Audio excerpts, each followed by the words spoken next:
এরা না খাইলে আপনি বুঝবেন না। আদম সন্তান হইয়া যদি বেটাটা নারীর বুকে যদি ঠিক মতো তুমি চাবুক না চালাইতে পারো, তাহলে তুমি কিসের বেটা? তুমি তো হেডা হয়ে গেছো। এই দুনিয়াতে পুরুষ বলিয়া তুমি আর কোনোদিন দাবি করিও না।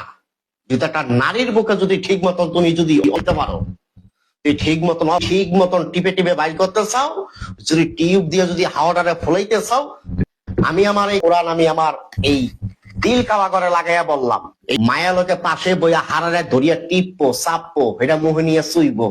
হাকিম মোহাম্মদ নবীর হোসেন এই পবিত্র কোরআন শপথ করিয়া বললাম, জীবনে কি দেখছেন, কি খাইছেন, খাইতে খাইতে আপনি ঠাকুর হয়ে গেছেন।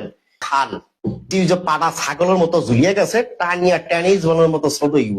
আমি হাকিম মোহাম্মদ নবীর হোসেন বহুত গাছ গবেষণা করিয়া এই পবিত্র কোরআনের থেকে একটা গাছ বাইর করিয়া আমি এটা ভিতরে দিছি, যেটা পারি না কালিয়া পাড়া পারস না, মায়ের লজ্জা দেয়।